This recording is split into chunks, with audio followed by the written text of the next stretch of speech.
যাদের কাছে বৃষ্টি ভালো লাগে এখন কিন্তু সেই সময়টা চলে এসেছে। এখন সকাল বিকাল দুপুর যখনই হোক না কেন হুটহাট করে কোথা থেকে বৃষ্টি চলে আসবে ঠিকই পাবেন না। আর যারা বৃষ্টি দেখতে বা বৃষ্টিতে ভিজতে ভালোবাসে তাদের তো কোনো কথাই নেই।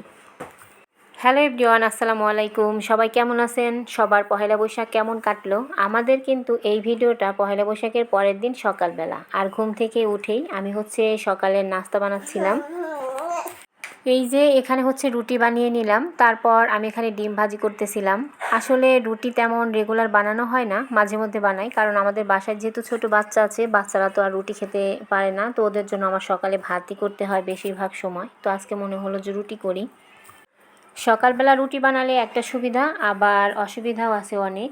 তো এখানে নাস্তাগুলো কিন্তু আমি বানিয়ে নিয়েছি, ডিম ভাজি, তারপর রুটি বানিয়েছি। স্বচ্ছবাবু আবার পরোটা খাবে, ওর জন্য কিছু পরোটাও বানিয়েছি। এখানে ডাল ভুনা ছিল, তারপর রাতের বেঁচে যাওয়া মুরগির মাংস ছিল, সেগুলো দিয়ে আমরা খেয়ে নিয়েছি। আর এদিকে স্বচ্ছবাবুর বাবা বাজারে গিয়েছিল, বাজারে গিয়ে অনেকগুলো মাছ নিয়ে এসেছে। আর সবগুলোই ছিল প্রায় ছোট মাছ, আর ছোট মাছ কাটতে যে কী ঝামেলা সেটা যারা কাটে তারাই বলতে পারবে। আর এই তো এখানে কিন্তু খুব ফ্রেশ আর সুন্দর একদম টাটকা টাটকা ট্যাংরা মাছ ছিল। তারপর এখানে ছিল পেয়ালি মাছ, নদীর মাছ। এই মাছগুলো কিন্তু খেতে এত মজার, চচ্চড়ি রান্না করলে কিন্তু খেতে বেশ ভালোই লাগে। আর ছোট মাছ পছন্দ করে না এমন মানুষ খুবই কম আছে। আর এদিকে একটু বড় সাইজের একটা মাছ ছিল। তারপর এখানে কিছু টাকি মাছ আনা হয়েছিল। আর আমার পুটু বুড়িটা টাকি মাছ খেতে একটু পছন্দ করে, ওর জন্য অনেকগুলো এখানে টাকি মাছ আনা হয়েছে। এই সবগুলো মাছ এখন আমাকে কাটতে হবে। এই মাছগুলো কাটা যে কী ঝামেলার, এই মাছ কাটতে কাটতে এই বাসার মহিলারা শেষ। তো সবগুলো মাছ আমি এখানে ঢেলে নিয়েছি। আর মাছগুলো দেখতে কিন্তু খুবই সুন্দর ছিল। তো ঝটপট মাছগুলো কেটে ধুয়ে নিলাম, আর এখানে আমি বক্সের মধ্যে রেখেও দিয়েছি। আমার মাছগুলো কাটতে কিন্তু বেশি সময় লাগে না, আমি খুব তাড়াহুড়া করেই মাছ কাটতে পারি।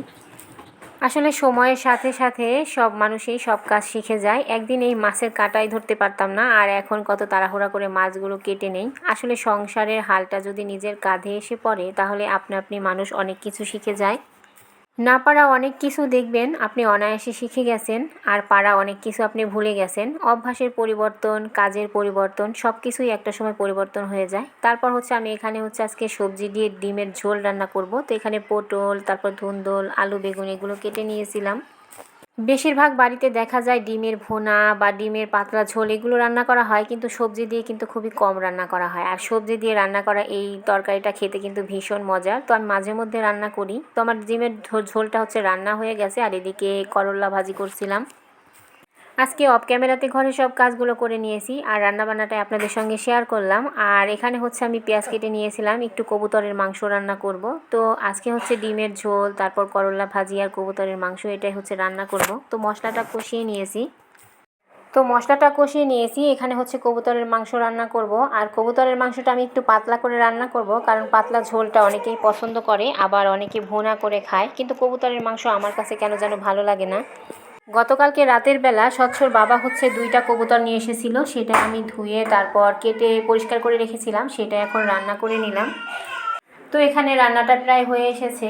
আর রান্না করার পর অনেকটা সময় পার হয়ে গেছে, এখন রাতের বেলা। তো বাহির থেকে কিছু খাবার নিয়ে এসেছিল স্বচ্ছর বাবা, সেগুলো আমি বের করে নিতেছিলাম। বাহিরের খাবারের কথা শুনলে স্বচ্ছর তো একটা জিনিসই পছন্দ, সেটা নানের সঙ্গে গ্রিলটা। এটা আমার বাবু বেশ পছন্দ করে। আর এই তো এখানে সব কিছু বের করে নিতেছিলাম, আর সবাই মিলে এখন খাবো। আর রাতের বেলা তো এগুলোই খাবো আজকে। তো এখানে সব বের করে নিলাম স্বচ্ছর পছন্দের খাবারটা। এক একজনের পছন্দের ধরন তো এক এক রকম। স্বচ্ছবাবু সবসময় আলাদা অন্য জিনিস পছন্দ করে, আমরা যেটা পছন্দ করি ওর সেটা পছন্দই হয় না। সে তো সবসময় আলাদা ভিন্ন ভিন্ন খাবার তার পছন্দ। মাঝে মাঝে সে আলাদা অদ্ভুত খাবারের কথা বলে, সেটা শুনে সবাই হাসে। তো আজ এ পর্যন্তই, সবাই ভালো থাকবেন, আল্লাহ হাফেজ।